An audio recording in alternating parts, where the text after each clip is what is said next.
The Best English Fairy Tales, страница 38. Jack the Giant Killer.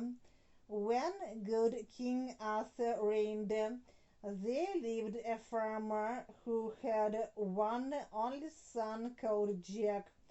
He was brisk and very smart, so nobody or nothing could worst him. In those days the country was kept by a huge giant. He was 18 feet in height and about 3 yards round the waist, of a fierce and grim countenance, the terror of all the neighboring towns and villages. He lived in a cave in the midst of the mount, and whenever he wanted food he would go and furnish himself with whatever came in his way. Everybody at his approach ran out of their houses while he seized on their cattle. The giant could carry a dozen oxen on his back at a time, and as for the sheep and hogs, he would tie them round his waist. He had done this for many years, so that all the people were in despair. One day Jack came to the town hall when the magistrates were sitting in council about the giant. King Arthur, король Артур, легендарный вождь бритов V-VI века, собравший при своем дворе доблестнейших и благороднейших рыцарей круглого стола. О подвигах Артура и его рыцарей существуют многочисленные легенды и рыцарские романы. With whatever came in his way, тем, что попадалось у него на пути. At a time, за раз, страница 39. Then let me undertake it. Тогда давайте я за это возьмусь. So that it appeared like, чтобы она выглядела как, you shall pay dearly for this. Ты за это дорого заплатишь.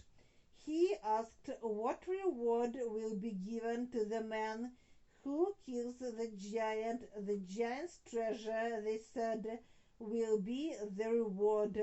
Jack said, then let me undertake it.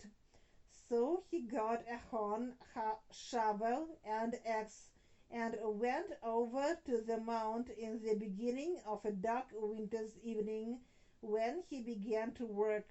Before morning he had dug a pit 22 feet deep and nearly as broad, covering it over with long sticks and straw.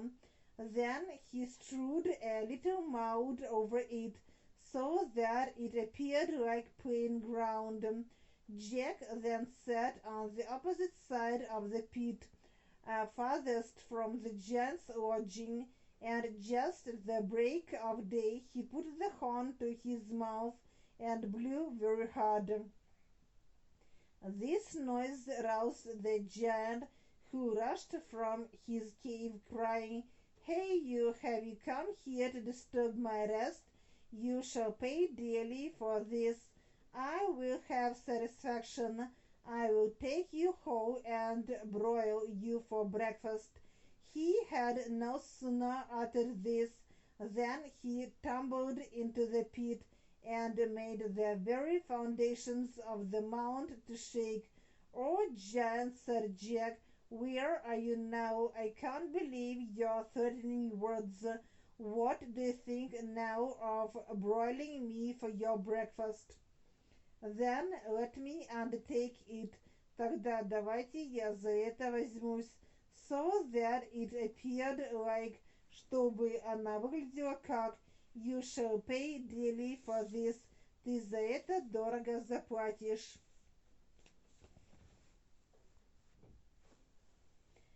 Will no other dad serve you but poor Jack? Then he gave him a very weighty knock with his axe on the very crown of his head, and killed him on the spot. Jack then filled up the pit with earth and went to search the cave, where he found much treasure. So he became rich and happy even more.